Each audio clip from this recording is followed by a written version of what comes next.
Funded Today Nation, welcome back to the Funded Today podcast, and we've got a really good one for you today. We're bringing on someone from outside our company for the first time, one of our past clients, Tammy Rant of TushBaby Kickstarter success and Shark Tank fame. But before I introduce her, remember to dial in your customer service skills by learning from our very own David Garber in last week's episode number 29. As Sam Walton always liked to say, take care of people and they'll take care of you. And remember Franklin and his squeaky wheelbarrow. I really loved when David relayed that story. And now for today's special guest. Have you ever wanted to listen directly to an actual Kickstarter creator who raised over six figures, $100,000 on a project? What about learning the ins and outs of a successful appearance and landing a deal on Shark Tank? Or are you just curious about the life of an entrepreneur?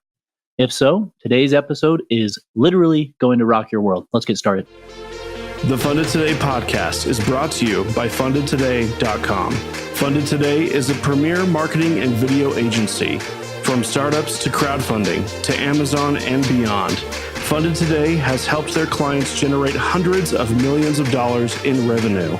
If you'd like help launching or growing your business, visit www.fundedtoday.com to speak with one of their experts. Welcome back to the show. I am Zach Smith. And I'm Thomas Alvord. And just another quick reminder that you can still download our ultimate crowdfunding success guide at fundedtoday.com/guide. Now for today's guest. She has such an amazing story. First off, she's been called a Kim Kardashian doppelganger. Tammy began her first business at the ripe old age of 7 years old, collecting golf balls, cleaning them, and selling them back to prior owners. But her entrepreneurial drive did not stop there. She would sweeten cherries by dipping them into honey and sugar and selling them to older ladies around her neighborhood. I guess they just couldn't resist her chutzpah. That's shameless audacity. She once served wine to Oprah herself, became a master salesperson at Salesforce for 4 years, transitioned to LinkedIn for another 6, all the while remaining the top 1% of the entire sales division of these massive companies. I guess we probably should have considered getting her in our company, Thomas. But the entrepreneurial spirit called her back to starting her own business. Tammy Rant couldn't find an easy, comfortable way to carry her kids. Traditional methods caused arm and back pains, shifting her kids from hip to hip every few minutes. Strap-in carriers were too complicated, and wraps and sacks were too hot and sweaty. So Tammy created TushBaby, an ergonomic, safe, strapless, hip seat baby carrier. Together with Funded Today, she raised over $124,000 on Kickstarter, over $100,000 more than her initial goal of just $10,000. And now, here we are today. Tammy, we are so excited to have you on the show. How are you doing? Thank you. I'm so excited to be here. I'm doing great. Very good. So glad to have you. What we want to do, and we haven't ever done this before, but I thought it would be pretty fun, is I want to start out with 3 fun facts about you. And so the first thing we learned was you almost didn't graduate high school. Tell us a little bit about that story. I was definitely a late bloomer academically. Growing up, I just never really cared. It's kind of a weird thing that happened, like from elementary school all the way till mid-high school, to my sophomore year in high school. I literally just didn't want to learn. I didn't care. I drove my parents absolutely crazy. They tested me for literally everything that you can imagine, thinking like something was wrong. Like, why was I failing all my classes? And I would pass the test, but then I just didn't, like, they'd send me home with homework. I just didn't do it. I just didn't care. I don't know. I had no drive and no motivation. I didn't care to go to college. I didn't care about any of it. And I don't know what happened, but I've never heard of anyone else, and I would love to know if this has happened to anybody, but I haven't come across it yet, that literally had a complete personality shift, in their teens. Like, I literally just became a different person in multiple different respects. One of them was academically, and I just started caring. My grades were so low that I wasn't going to graduate high school. I had to take summer classes to make up credits. I had to take college classes to get extra credits during my junior and senior year. And I just started caring and applying myself. And I actually won an award for going from the lowest to the highest GPA in the school. That's amazing. Most Improved Student Award. Yeah. And then I went on to UC Santa Barbara eventually, and graduated cum laude there. So I went from the extreme of not caring to if I didn't get straight A's, I was losing my mind. So it's weird how it happened, but then I became more type A and very meticulous and about every aspect of my life that is important. So whether it be trying to be the best student or, launching the best product, it became a little bit of an obsession for me, which can be dangerous, but it seems that I can never be like middle ground. I'm either like not caring enough or like care 100% too much. So that's kind of where I'm at. Like ended up graduating, obviously. And I never thought, definitely my family obviously never thought that I would ever, be a CEO of a company.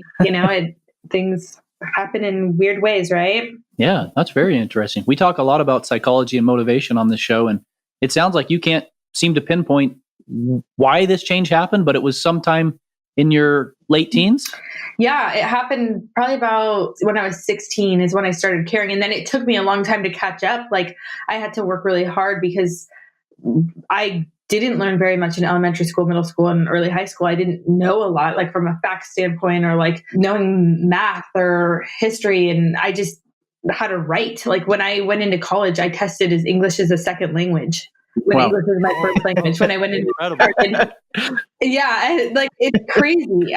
But I learned and I like had to work extra hard to make up for all that lost time. But I did it, which is pretty cool. So I guess the takeaway is that you can change. It doesn't really matter when or where or why. It definitely has to come from within at some point. But even if you are bottom of the class, I'm not going anywhere in life, you can make the change. Yeah, I literally was the least likely person in my family to be successful. I'm surrounded by doctors and lawyers and a very smart family who's very successful. And I was the one that was like, God, that's so sad about Tammy. Like she's just, I was least likely. Love it. It's weird how it worked out. So yeah. I love it. That's very cool.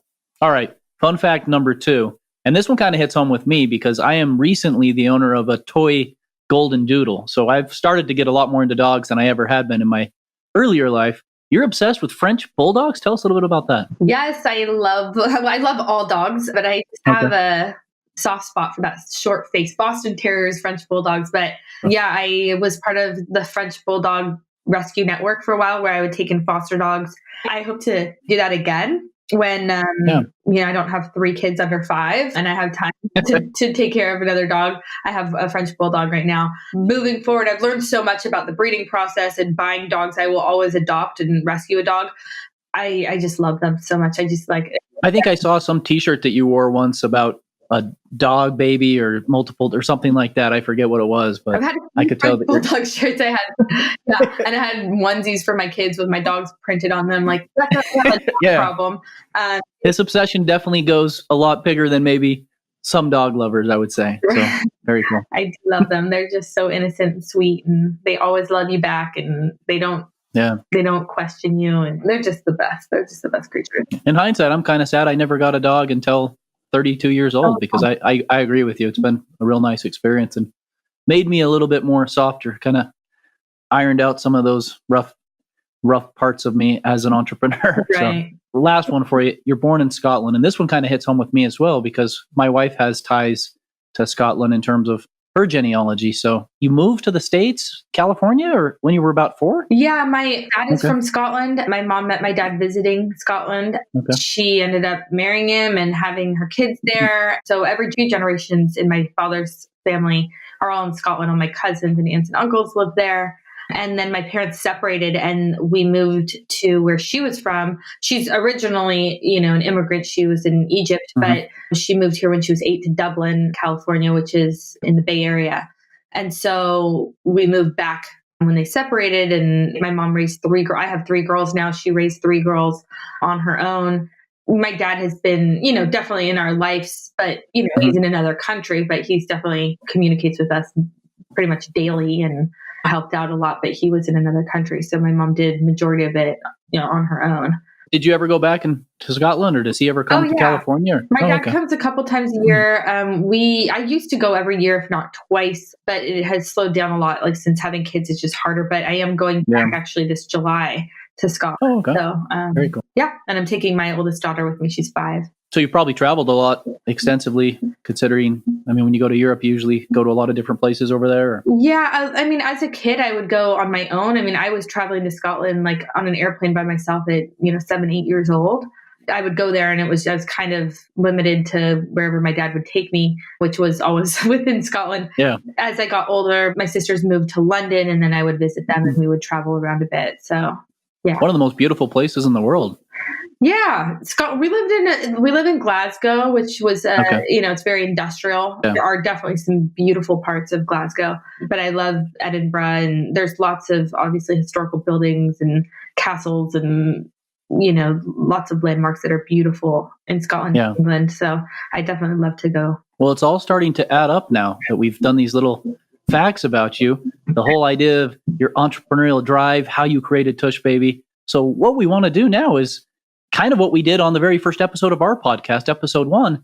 Tell us about your start. I know we kind of briefly talked about it in the introduction, but how did you get your start? How does TushBaby come to be? Get us to the point of, okay, I'm going to raise money for this now. Let's do a Kickstarter campaign. So when I was a little kid, like you had mentioned before, I always had ideas for things, but didn't have the motivation to do anything. And then my second daughter was about 8 months old. She was getting really heavy. She wanted to be held all the time. Literally, I'd put her down. She'd start crying, arms up, uppy, all the time. And I found myself carrying her on my hip everywhere I went. And my husband has a bad back. And so it was hard for him to hold her for a long time.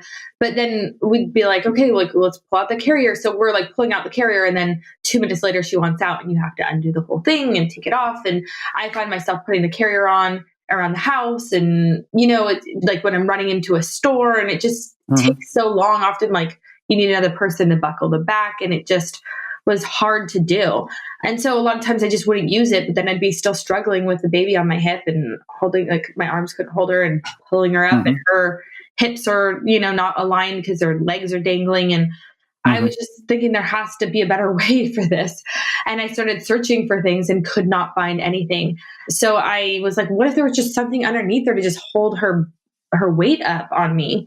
And I, came up with a few different ideas. And then I spoke with my sister-in-law and had her start drawing up designs. And then I started asking around people. I started reaching out to other baby products, reaching out to the owners and just asking how did you get started? How did you find manufacturers? And how did you find out about the regulations around babies? And I just get advice from people that have done it, and then found a manufacturer through them and started sampling. And that's kind of where it all started. I knew that I was onto something because I couldn't find the solution. I love those stories. It reminds me of the very first campaign we ever worked with at Funded Today, where the Roosport 2.0, and same type of thing. She was a marathon runner. She didn't want all of her stuff bouncing, running up and down. She didn't want to wear a fanny pack. She didn't want to have other things like that. And it seems and this is probably a takeaway for all of our listeners, Funded Today Nation, invent something that solves a problem that you're dealing with. And it solves 90% of the problem, right? I mean, the rest of your story, and we'll talk about it in this episode, is a pretty huge success where because you invented something that was not out there that solved your personal problem, it was also the problems for thousands of other people as well. And so they resonated with what you had created to help them in their problem too. Right. Well, what actually happened was I started doing research on, once we got the prototypes done, I started doing patent research and found out hip seats in general actually did exist. Nobody knew about them. I couldn't find one as a consumer for myself. So essentially it didn't exist to me. It didn't exist to people that needed it because nobody knew, but they existed in other countries. And so what I saw at that point was a market opportunity to A, bring it to the United States, B, create a brand, because there was no brand name that anybody knows that makes a hip seat, or that most people know. And then the third is that I perfected it. So everything that I could find was a hard styrofoam, uncomfortable seat that you put on that's just bulky and heavy. And well, I love the name too, TushBaby. You immediately get the idea that this is going to be a soft thing, a tush. It's a very kind way of saying the bottom of the baby or something, right? It just it feels soft and gushy and sweet. How'd you come up with that name? We actually wanted to be Hip Baby because I thought Hip Baby, your baby sits on the hip, but you're also a cool baby. And oh, that's cool. I loved it, but then we ran into some trademarking. We were doing trademark search and found out that there's other baby carrier using parts of the word enough that it could be confused. Yeah. And so we started brainstorming, and a big part of it too is you have to find a website domain that's available for the name as well. So we had all these cool names, but the website domain doesn't exist. Like it's already and you can't buy it. So Tush was one that came up, and originally I was like, let's just call it Tush, tush.com, or we could call it tushy.com. Yeah. Well, don't go to any of those websites. So we were like, let's throw a baby on there and see, and TushBaby happened to be available. So that's how we came up with the name. And back to how we perfected it, like we saw that there was a problem with existing ones, even though one of the problem that nobody has them or knew about them. But the second is that when you're carrying your baby, you're also carrying a diaper bag or a purse or something else, because you always have to have your stuff with you with a baby, diapers, wipes, food, passies. So that's when we came up with putting storage in it, and like underneath the seat, instead of a bulky insert, you can actually store diapers and wipes. We put extra pockets on the sides, did a lot of market research. And I want to talk about that for a second too, because I love how you did that. This isn't just a hip seat for your baby. You've integrated some other key components to eliminate the need for a diaper bag or a purse or some of the other things a mother or father carrying around their baby would have to deal with. And you've made them easily accessible, which was a great way to, we'll just call it accessorize an already really good invention to make it even more valuable and more useful, and take advantage of things that probably didn't add too much to the cost of the product, but made it even more functional and able to kind of remove some of the things that you would normally have to carry around, which I thought was brilliant as well. Well, thank you. I have 3 kids and I've tried every product you can imagine. And that baby carriers, just even the strap-in ones, I think they're starting to do it now, but never had I seen anything where you could carry any, like there should always have been like a pocket on the strap at least, so you can bring your keys, like you're going to the park and you can bring your keys in your wallet or whatever you need that's little. The advantage of having a hip seat is there's a ton of storage under the seat where you can bring so much more. Well, at least in ours, because we created a storage. I like the idea of the way you talk about this a lot, and I'm not a medical professional or anything, but explain the idea of the ergonomic position of why is this the best way to carry your child? Well, there's a couple reasons, both that benefit the parent and the baby. But for the adult, first, when you stand holding a baby without it on your hip, people will be like, oh, I have hips. That's what hips are for. But it's actually really bad for your body. When you're holding them on the weight of your hip, you tend to slant to the opposite side and put the weight on the opposing hip. And it's really bad for your spine, and it can cause, long-term problems. It can also, like my co-founder, she's a co-founder now, but we partnered up during my Kickstarter, actually. She found me and came to me, but that's a whole other story. She had carpal tunnels from carrying her kids. Oh. So yeah, there's a lot of health associated issues with carrying your children that it helps with. TushBaby, you can stand with a, proper alignment. You can stand straight without having to pop out your hip, and it evenly distributes the weight and absorbs some of it. So you're not, carrying all that weight on your body. And then for the baby, when you carry your baby on your hip, or in some carriers, which is why you have to be careful, their legs are dangling often, or like basically the hip is supposed to be parallel with the knee. So the thigh should be like in a straight position, parallel between the knee and the hip. When they're hanging down, that's not proper hip placement or placement alignment. So you'll see that a lot in carriers now. A lot of them have become a lot more conscious of that and made their carriers that are ergonomically sound so that the baby's legs are in the correct position. Especially important to prevent hip dysplasia, or with a child that already has it, it can make it a whole lot worse. Do you ever have trouble with a wriggling child, or a child that's like trying to kick back or something? I know sometimes, like when I carry my puppy, it'll kind of stick its legs out and kind of push away from me. On Shark Tank, it happened, but when it's your own kid, for me, like I'm always carrying my baby. She asks for it. We'll pick it up. I have some like videos of it on my Instagram. She'll go find it, bring it, and TushBaby, TushBaby. She loves to sit on it. So, and my kids, if I put it on, they start fighting over who gets to go on it. They love it. They want to be up next to me. They're not pushing off. And that's what I hear from majority of our customers. Yeah. But it does happen from time to time where a baby doesn't like, some babies don't like full strap-in carriers. And a lot of them love TushBaby, and they love that it's a solution for those children. And vice versa. There's some kids that might not want to sit on it. It's very rare, but it's soft, right? It's like a memory foam type of seat. Memory foam on the top. Yeah, but it's hard underneath that to support the weight of the baby. The times where I've seen kids push off it is when they don't want to be held by that person, not necessarily that makes sense. TushBaby. So on Shark Tank, we handed this baby over to a stranger. And the baby was like, ah! Was it Mr. Wonderful? It was Robert. Oh, so okay. we gave the baby to Robert, and the baby was kind of pushing off, like, I don't want to be with you. And I was like, oh, great, this isn't good. So then I handed him my baby. We had 2 babies out there, and I brought a friend of a friend's baby because my baby's not chill. And I was like, this baby will go to anyone. I'm sure it'll be fine. Yeah. That baby wouldn't go to him. So then we gave him my baby, and my baby was totally fine. And of course, they didn't show that part. They just showed the part with the other baby. Yeah, good old TV editing. Well, let's talk about this for a sec. Your story is really interesting, and we're going to talk about Kickstarter, some of the tips and tricks and takeaways that you had from there.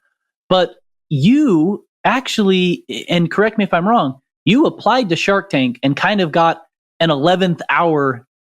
You're on the show. Like, you thought you were out of it, and then you weren't. And when you learned you were on the show, you hadn't really sold TushBaby or done anything. And you said, well, let's figure out how to make some money, because I know if I go onto the show and I don't have sales and I don't have some data, then the chances of me being able to impress the sharks are going to be a little bit difficult. Am I telling that story right? Yeah, that's right. I had applied to Shark Tank and I didn't hear anything back. And, 4 or 5 months later, they called me out of the blue while I was in bed, sick with hypermesis gravidarum. I might be pronouncing it wrong. I was called HG. Throwing up all the time, nausea? Yeah. Okay. 20 times a day. I had a pump in my stomach. I was on bed rest. That's when they called me back and said... Pregnant too, right? Pregnant. I mean, I was pregnant. So that's what caused it. Mm-hmm. They said, we need an audition video. And I was like, oh my God, how am I going to do this? I, had someone come over and do my makeup and my hair. I had my sister-in-law write my script, and I found a videographer, and I had one day where we did it, and I pretended to be okay on camera, and then we'd cut and I'd throw up. That was the Kickstarter video, but the audition video, no hair, makeup. I looked awful. I seriously still can't believe that I made it through with that video. So that's the strategy then. Give yourself the raw, look at me, I'm going to be good for TV type thing. Yeah, maybe. I mean, the first video I was okay, and then we had to add some to the audition video. And the second time I looked terrible because I kept throwing up between takes, but we got it in and we got through. But they don't really tell you until right before. Like, literally, I didn't get the green light that I was recording until 2 weeks before, but I knew we were progressing. Like, I knew every time I talked to the producers, it was like, okay, we're going to talk again. Let's reconnect in however many weeks, couple weeks. But they never really tell you your status. But I knew things were moving, and I knew that if I walked into Shark Tank with 0 sales, I was going to get eaten alive. Mm-hmm. So I thought, I need to do a Kickstarter campaign. And also, I was going to eventually do that anyway, because that's how I could bring my product to market. I needed the money. I needed to raise funds so I could produce it. So it just lit the fire under me to get it done a lot faster. Yeah, I went ahead and launched the Kickstarter. And literally, from the moment I decided to do the Kickstarter to the day we hit submit was less than 4 weeks. That's impressive. That's impressive in and of itself. I mean, it was rushed, which unfortunately feels like everything I do is rushed. It's always, whether it be like, we're about to sell out of TushBabies and we're trying to get manufacturing done faster. And we're always in a hurry, like needing things done, and it just can't get done fast enough, which is probably my fault. But in this case, it was just, we've got to put this together and we need to make it good. Well, let me give you a little positivity, because you actually might be onto something. The famous General Patton, George Patton, said, a good plan violently executed now is better than a perfect plan executed next week. So maybe by you doing everything that you're doing and always feeling rushed, you're taking massive action, which is better than hoping the stars are going to line and then launching. And maybe that is a little bit of the reason why you've had such good success so quickly. Thank you. Hopefully it has something to do with it, because it's hard. So if that is helping me in any way, then that's a good thing. We could even learn from you. Launching in 4 weeks is fast. I don't think we've ever been able to launch a Kickstarter campaign faster than maybe 5 or 6 weeks in terms of filming the video, getting the page designed. There's a lot of components to getting a good Kickstarter setup as well that I'm sure you could talk about. So, right. Yeah, it was 3.5 weeks. Jeez. So yeah, that's impressive. Yeah. And you guys were a big help to that, because... No, I was going to ask you, what's it like working with Funded Today? I know you worked with Shannon, one of our client specialists. I love Shannon. She's so great. What I was so helpful was when I was putting together, like if I had the time, I would have said, let's shoot the video with you guys, have you guys do all the copywriting. But I didn't have time at that point to do that. We had already shot the video when I talked to Shannon, but we were in editing, and I started realizing you guys sent me some tools of like what makes a successful campaign and what they like to see in the videos. And so we edited it in a way to make sure we hit those points. Luckily, we had recorded most of those. But had I seen that before, I might have done things a little differently to make it even better. But it helped so much, and it helped with the copywriting and edits we made and like reward levels. And it was just so, so helpful. But yeah, it was an amazing experience working with Funded Today because I've talked to other people. I actually have a friend who's launching a Kickstarter, and they signed with a different company that does something similar to you and had an awful experience. And she is launching in a couple weeks and actually switched over to Funded Today. I won't mention her name because I don't know if it's okay, Very but cool. I'll tell you who she is later. But she switched over to you guys, I think last week, and she's getting ready to launch. And just because her experience was so bad, I was like, you've got to go to Funded Today because you guys kept me in the loop with everything. We had an ongoing communication and you were proactive and reached out to me. And I never felt like I didn't know what was going on, which was her biggest problem. She doesn't hear from them. They don't respond. She doesn't know what's going on. I mean, it can be kind of crazy, right? How long did you run your campaign for? You can run it anywhere between like 30 and 60 days, 30 days. Yeah. So a fast one. I mean, that's a lot of time, even 30 days to kind of look at things day to day. I mean, you're kind of fully invested in this idea. Are people coming to my idea? Are people backing it? Tell us what that kind of looks like for that 30 days of craziness, I guess you could call it. Well, I had to do 30 days because I filmed Shark Tank 7 days after it ended. I knew that I had to be done with it and like know my numbers before I walked in there. But yeah, that 30 days, it's stressful. The first day you put it out there, you're like, okay, like you just submit and like post on social media and ask all your friends and family to do it. And you're just kind of watching the sales come in and they're all basically friends and family. But then you realize that your network only extends so far, and you can have the best campaign in the world, but if you don't get the eyeballs on it, it's not going to be successful. Well, I love what you said there too. So you started with your network and you leveraged the people that you knew to help you bring this thing to life. Then your network was exhausted. Now what? Well, that's where Funded Today came in. So you guys were, putting ads in front of people and getting me a lot of sales that way. So you were promoting it on social. I could track my sales. So I could kind of watch it on a daily basis and see like, this is how many sales I got today from Funded Today. And this is how many were not through Funded Today. The not was every day smaller. And then eventually it just became, I only was getting sales through Funded Today. And then a couple media outlets picked us up. Daily Mail Post kind of started it all off. Right. Daily Mail Post. They shared it and then it kind of went from there. Like it went, Good Housekeeping, Cheddar, Insider, Fatherly, Women's Day, Redbook. Like it just goes on. There were so many media outlets it was going viral. It got over 70 million views. Wow. So that obviously really helped the campaign be successful, just getting that visibility to it. But yeah, it was kind of a combination of things too. I mean, even before it went viral, we were doing really well from what was going on, from the ads that were being. That's kind of what we found happens. You have a successful campaign and then you reach certain metrics or a tipping point, and then all of the different things that you've done to build it up to that point lead to that virality for a little bit because of what you did to create it. So it's not like virality just happens organically. Virality happens because of all the hard work that you put in beforehand. Yeah.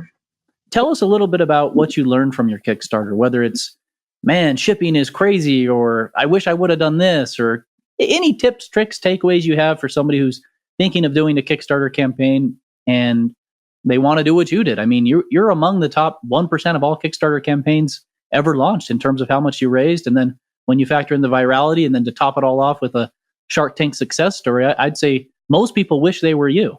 So why shouldn't they wish they were you, or why should they wish they were you? Or what are some things that you'd offer to somebody who's hoping to do similarly? Gosh, advice for Kickstarter, I would say do a lot of research before. Some of the things that I wish I had the time to do was some sort of lead generation campaign with Funded Today, where you guys helped me before I launched, have a list of people that were interested. That way, the moment we launched, we would have had that much more sales right away, which can be hugely impactful just for the overall growth of the campaign. If I had had the time to do that, I would have done that. The other thing to watch out for is just that you can get copycats. When it did go viral, we got a lot of, obviously with the 70 million views, manufacturers overseas that just kind of look out on the internet. And I don't know that was necessarily Kickstarter or just the fact that media outlets were posting it. but they find something that's successful and they copy it. And, since then about like 35 or so have shown up on Amazon. Jeez. And they're starting to like retarget our name on social, and they're selling a knockoff, and they use our videos. Wow. And then they say, buy here, and you buy it and you think you're getting a TushBaby, and you get the cheap bulky foam insert one that aren't safety certified and aren't tested for chemicals. And so it can be dangerous. And it's also just, Have you been able to fight that at all? A bit. Yeah. I've had several removed, but each one it's a long process. So some of them are not even worth the time because they're not selling much, but the ones that are doing well, because they're really savvy when it comes to ad targeting and using videos and all that. Those are the ones that, if they're infringing on our IP, I definitely report them and go after them. But it's literally like at least one a day that infringes, and then the ad gets removed, and then they just redo it. And then if their page gets taken down, then they create a new page. So they're relentless. It's a whole job in itself to go after them. So I don't know that that's a Kickstarter thing. I think that's just any successful product thing. It's something you'll have to face. Do you think having patents or patent pendings or anything like that helps? Or it's tough. I mean, it depends on what they infringe on. We have multiple design patents pending right now. If they made it look exactly like TushBaby and had, our logo on it, that would be an easy thing to go after. But when it looks different enough, but that's harder to go after. But when they're using our video and it looks similar or even different, that's something we can go after. And then, with the utility patents, we have a pending one. So until that that's for some of the specific things that we changed. So until that is approved, there's not much we can do until they start copying that. But it's definitely a problem. And it's a problem. Like I hear I'm in a group of Shark Tank people, like all other companies that are on Shark Tank, and we communicate often. And it's a lot of, almost all of them have the issue with infringement, IP infringement. Probably being on the show and exposing that to millions of more people then makes the problem even bigger. Definitely.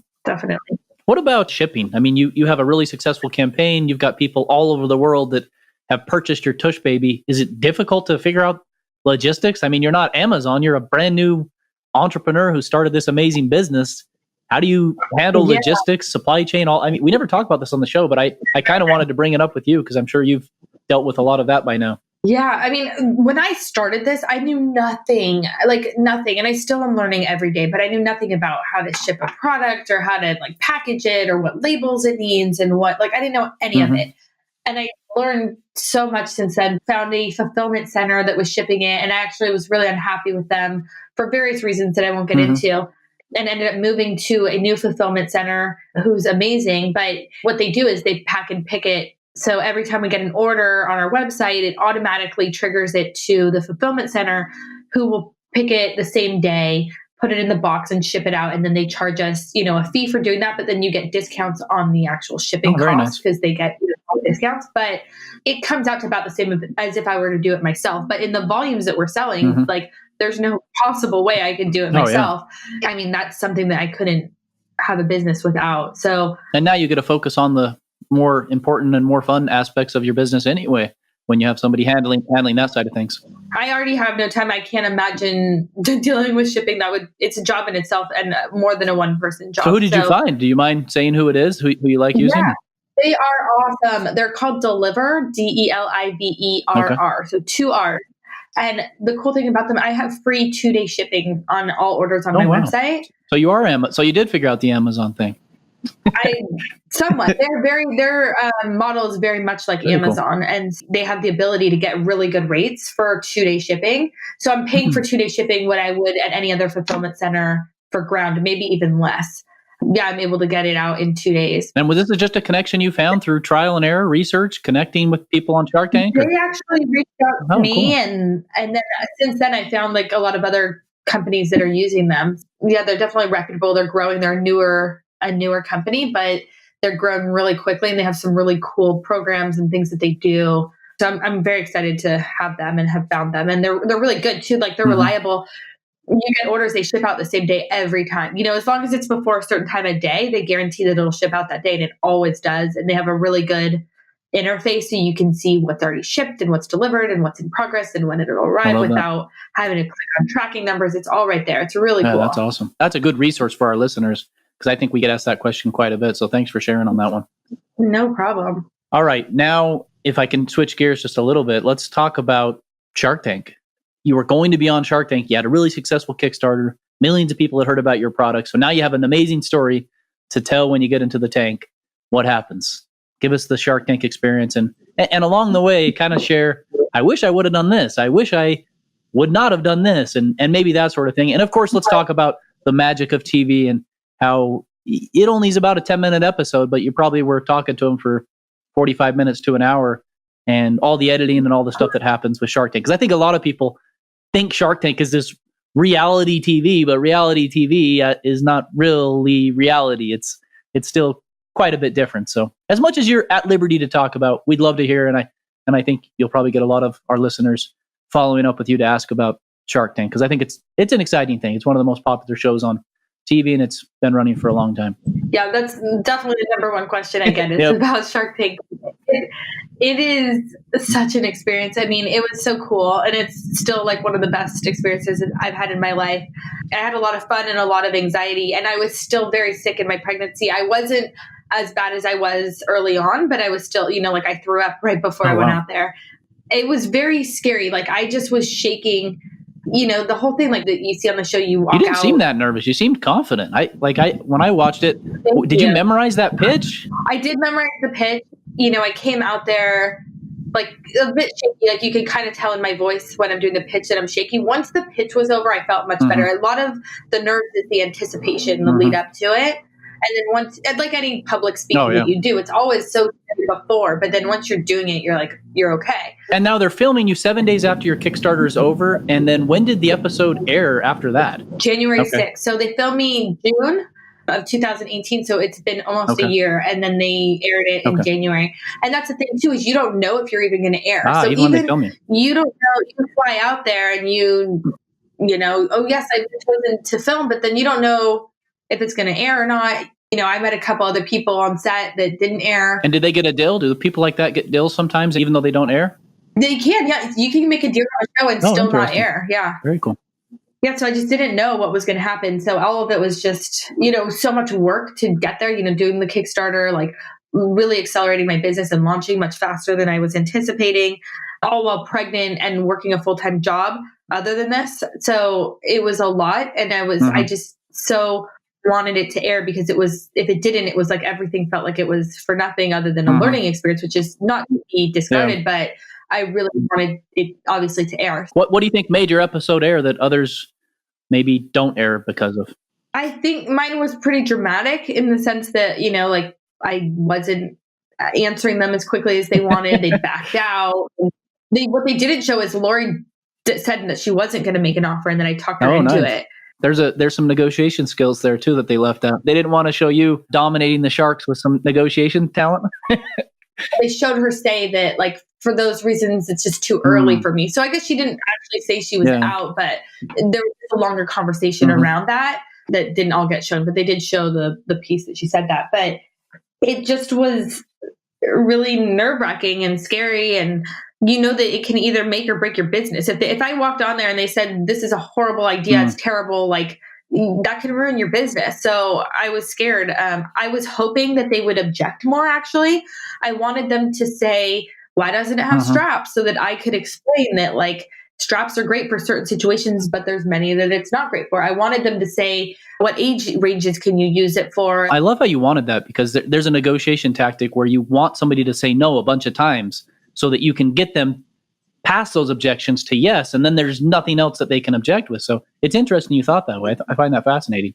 Well, I wanted them to do it for negotiation so that I could address any concerns they had, but I also wanted the viewers to hear it, because those are all things I'm sure they were thinking. Why don't you just carry them on your hip? Like, why? Then I could explain the benefits to your But they were sold. I mean, they were sold on your idea. Pretty much Damon John was like, yep, 200,000, 10%, let's do it, right? Was it that quick? Yeah, those offers came very fast, which was part of the reason why I didn't answer them right away. And that's what was a little misleading, is and without giving, saying too much, it seemed like a lot had happened before, and it was like, why aren't you taking this offer? But I knew that we needed more time in there to have the show. Ah, that makes sense. So you knew you had to build up some more drama and create some more interest in there. Not necessarily build up more drama. I just knew that if I walked in there and I did my pitch and then I accepted an offer right away, it probably wouldn't air because there wasn't very much. That's a smart takeaway. I love that. I felt like it needed more time. And I also did want to hear from Lori, who I wanted to partner with. It was pretty obvious on the show. It wasn't that I didn't want to partner with the other two. I definitely would have loved to have made a deal with them. But I wanted to hear what Lori said, because based on my research, she seemed like the best fit for me. It was a very risky move. And if I hadn't got an offer from her, I would have looked really stupid and I would have been really upset with myself. Was it as dramatic as it seemed? Were you potentially not going to get an offer there? Oh, it was very dramatic. And when she made the offer, I was so relieved. And I honestly, like, with all the offers laid out on the table, even if they hadn't backed out, I still would have taken that offer. And people think maybe that's stupid. I gave up 10% more for the same price.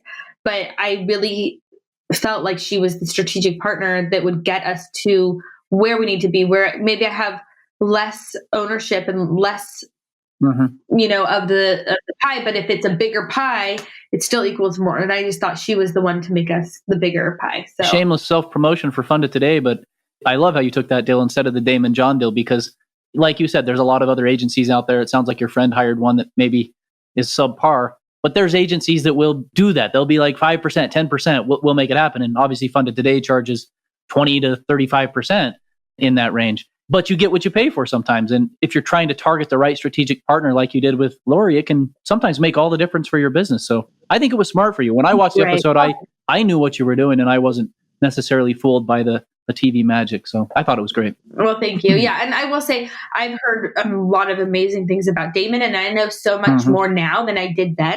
I'm in this network with Shark Tank people, and knowing what I know now, I don't regret what I did. And at the time, I still would have taken that deal with Lori. But I will say that I've heard amazing things about the other two as well. So I wouldn't have put so much emphasis on having to have her if I were to go back. Yeah, but I don't regret it. That makes sense. I was actually going to ask that. What would you do differently? What do you regret? Would you do Shark Tank again? If you could do it all again, would you get on the show again? Yes, I would. If I was launching a new product, I would definitely. It's a great experience. It's great to have a partner that's a shark. It's great publicity, but it's a lot of work and it's a lot of stress. But obviously, if I had the opportunity to do it again, yes, I would definitely do it again. And then what I was wondering, can you do it again? It's an interesting thought. Have there ever been somebody who's been on the show a couple times for different inventions? One of the guys I actually filmed with, he lives down the street from me. Ironically, I met him on set and he had been on it before. He just aired a couple weeks ago, and he has a motorized like boogie board type called Chimera board. And he was on it, and they told him the first time he was on it was the worst pitch they'd ever seen. He had this horrible experience, and he went back on, totally redeemed himself, got an amazing deal with Robert. They gave him even more money than he asked for the same amount of equity. So he did really well. There's another one that came back. There's one guy that was on 3 times for his wine business. And each time they hated him so much. All 3 times. It was good drama. They loved his product. Oh, interesting. Now, you know the answers to all these questions because, and again, tell me if I'm wrong, but you've watched every single episode of Shark Tank, and you did that before you jumped on the show just so you could kind of see what you were in for? Yeah. So when I was in bed sick with hyperemesis, I was on bed rest and I wasn't working at the time because I was so sick. So yeah, I just started doing research. I started watching from the beginning. I already watched them. I was obsessed with Shark Tank. I told my husband 10 years ago, I'm going to be on that show one day. Didn't really actually believe it, but I was like, I just need a product that I could be on the show. I just sat and watched them and saw a lot of them I'd already seen, but I started taking notes and writing down every single question that the shark asked so that when I went in, I could be prepared for every question that I'd ever seen on the air. I'd be ready with an answer to whatever it was that they were going to ask. Do you believe in the idea that, it sounds like you said this a long time ago, I'm going to be on that show one day. I've heard that from a lot of successful entrepreneurs where they said, I'm going to do this one day. I'm going to have this one day. Do you believe in that sort of mindset thing and then mind over matter and it eventually happens because at first you thought it? I think if you keep your goal in your head and you work towards it, it happens. I don't think you can just imagine something and it's just going to happen because you keep thinking about it. You have to do stuff as well. But I think staying positive is a really big part of it. I do believe in the secret. They call it the secret. That, positivity, it really affects the way the process happens. And I think that you have to back it up with the work too. I love that. That's great. Because obviously I could say all day I want to be on Shark Tank, but if I didn't work at creating a product and launching a business, I'm not going to be on it. But It is funny. It is ironic how many times I talked about that I was going to be on Shark Tank and that it actually happened. And in my head, I never actually believed I would be on Shark Tank, but I really wanted to be. I was probably a lot like you, even more so. Like, you can't just think something, you have to go out about and do it. But the older I get, I'm kind of more inclined to believe The Secret as well, where you think it because you're always thinking it, because you have all those positive thoughts. Those positive thoughts leads to positive action, and before you know it, everything you ever thought you wanted, you have. So I agree. So what's interesting is you said you wanted to be on it. And at the end of the day, I think that's all that ever matters. If somebody wants something bad enough, they'll do it. And not that like that's all you thought about or all you cared about, but like you wanted to do it, so you did it, right? If you didn't want to, you probably never would have been on it, even if you still had your successful business and everything. And I think and I love what you said. I didn't believe I'd ever be on it, but I wanted to be on it. And I believe maybe the most important thing, even more than belief, is want, right? Even if you don't believe you can do something, if you want it, it really will happen. And so that's awesome that you did get on. Yeah, I think that's such a powerful takeaway. Anything else you want to share about Shark Tank, your experience there, Tammy? What I would say is, like, if there's anyone out there listening that wants to create a product or is thinking about doing a campaign, but has been doubting it and just like feels like they can't do it or they don't know enough or they're, they just haven't done it before, I just really encourage you to do it, because I didn't know anything. And I'm not some special, not to like say anything bad about myself. Like, I'm proud of myself, but I don't have anything different than anybody else out there that has an idea that's good, that wants to do something, other than the fact that I just did it. So I would just encourage everybody to just like know that it's going to be a lot of work, know that it's hard and that you have a lot to learn, but just start reaching out to people that have done it. Like, learn about what they've done. You might find out that maybe it's not the best idea to do, and you don't decide not to do it, but at least explore it and start the process, because if you don't, then nothing's ever going to happen with it. At the very worst case scenario, it's the most amazing learning experience you could ever have. I always tell my husband, I pray that TushBaby like really takes off. I mean, it has in a sense, but I hope it becomes this huge company one day, and that we become very successful and my husband can retire. I hope that. But if it fails miserably, the worst thing that happened is I learned more in this experience than I could have bought a business, like going to get my MBA. It's funny you say that too, because Thomas and I say that so much. Just do it. The whole Nike maxim always seems to ring true. We look back at all of the success that we've had, and it's really because we decided to do it, and then we did it, and we executed quickly, and probably made 100,000 mistakes along the way, but we did it. And your story sounds very similar to ours, where we didn't really think we were anything special, but we did it. We got better and better. We became better and better at it, and over time, here we are today, just like here you are today. And look at what you've learned, and look at what you've gained from it. And like you said, it's so much more valuable than an MBA or going to college again and doing things. What you learn as an entrepreneur, I think it's like the ultimate school to be a business owner. It's incredible. I mean, and not to say that if I had an MBA, I probably would have made a lot less mistakes along the way, but I still think I'm getting to the same point. It's just a different road, Yeah, but I wonder if you actually had an MBA, if you never would have done this. I mean, Zach and I actually like people who are not dumb, meaning they like can at least do the work. Because sometimes when you have a degree, everything's becomes so intellectual and they actually don't know how to work. Or you analyze things so much that you face analysis paralysis, and you're like, well, if I do this, there's going to be a new copycat every day, and this is going to happen, and this is going to happen. And you know what I mean? You might overanalyze it and then never take action. And then you'd never have this amazing experience in this great company. Yeah, definitely possible. Definitely. Well, Tammy, last thing I want to do, and I know we talked about this a little bit before the episode, but do you have something that resonates with you, some sort of quote or maxim or principle that you live by? It doesn't even have to be business related, but what would you want people who are listening to this episode to know that you think might impact their life positively?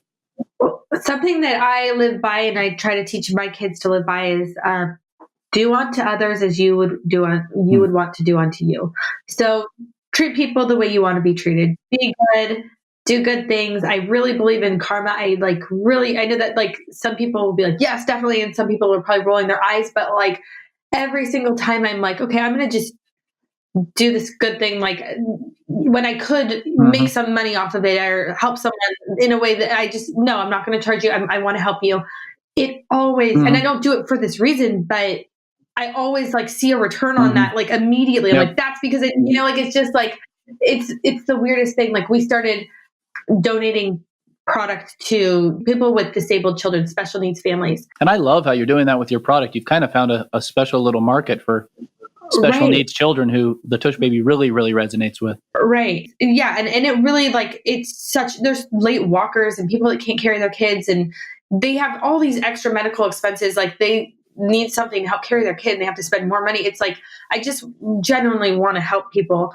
And we started donating. And the day I decided to do that, something crazy happened to me where I like ended up coming into some money that I was not a ton, but like enough that I was just like, that's so weird. Like I just gave away the amount. And then it just like literally in my personal life received the money. Like it was weird. So I just like see a connection with being good and having it come back and likewise being bad. And it's just like, I just really feel like, I try to look at situations and think like, how would I want someone to handle it if it were me, if I was on the opposite end? And I try to do that. And that's why I try to provide the best possible customer service and do everything I can to keep my customers happy. And in my personal life too, just like not saying I always make the right choices or do the best or am the best, but I try to like keep that in the back of my head when I'm, going through situations, and I try to teach that to my kids. I love it. I mean, it's the golden rule. Do unto others as you would have them do unto you. Thousands of years old. And anytime you can find a maxim or a truism that has lasted that long, it must be meaningful and it must work. So that's powerful. Right. Thanks for sharing. Well, thank you for having me. Yeah, we had so much fun having you on the show today. Before you go, we have this little segment of our show called the Funded Today Products of the Week segment. And since you're our very special guest, I'd love for you to make TushBaby the product of the week. And then Thomas and I will share our products of the week as well. So Tammy, TushBaby, where can listeners learn about it? What's your website? TushBaby.com, or we're also on Amazon. For anybody out there who has children that like to be held, or just, if you're in any situations where you need an easy on-off situation, you don't want your baby strapped dangling to your chest and hot, cumbersome carrier, we've got the solution for easy, quick hip carrying, comfortably carry your kids and all your things. Yeah, I would love anybody's feedback. I would love you to check out TushBaby and try it out. And I think you'll be pleasantly surprised. It's one of those things that you never knew you needed until you started using it, and then you can't go without it. Now, Zach, let me second what she just said. And we haven't done this before, but I'm going to actually have the TushBaby be my product of the week. So I actually backed and pledged for a TushBaby as well. And I typically don't. I think I've maybe backed 3 or 4 campaigns total. You'd think I would have backed more, right? Where we've worked with over 3,000 campaigns. But I did back. And my brother, who also works at Funded Today, he had gotten, I think, 3 or 4, like one for me and then for a couple other of my siblings who are married and have kids. And we were at the Salt Lake Zoo 2 days ago.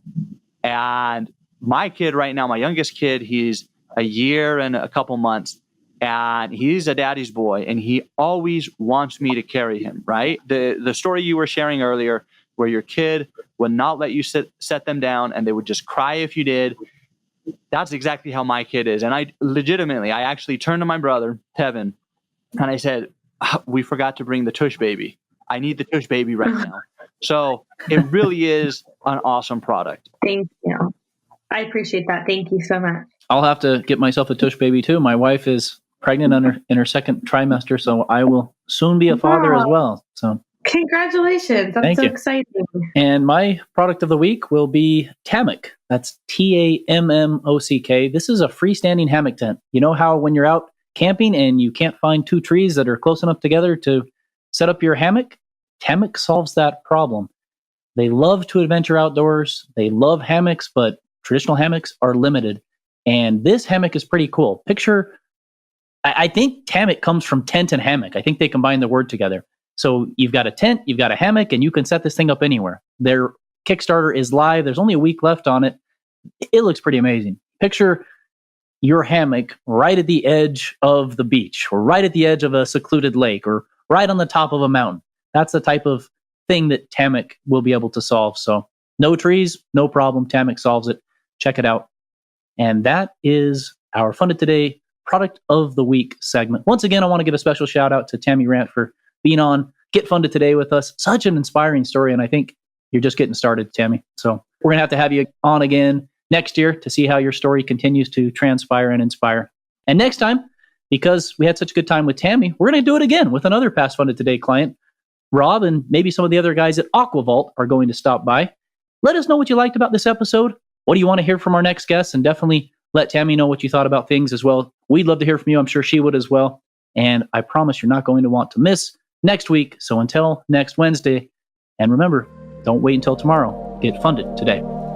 Funded Today is the worldwide leader in rewards-based crowdfunding on Kickstarter and Indiegogo. Combined, they have raised over $200 million and counting for thousands of new ideas and inventions worldwide. If you've got an idea for a new product or invention, visit fundedtoday.com to speak with one of their experts.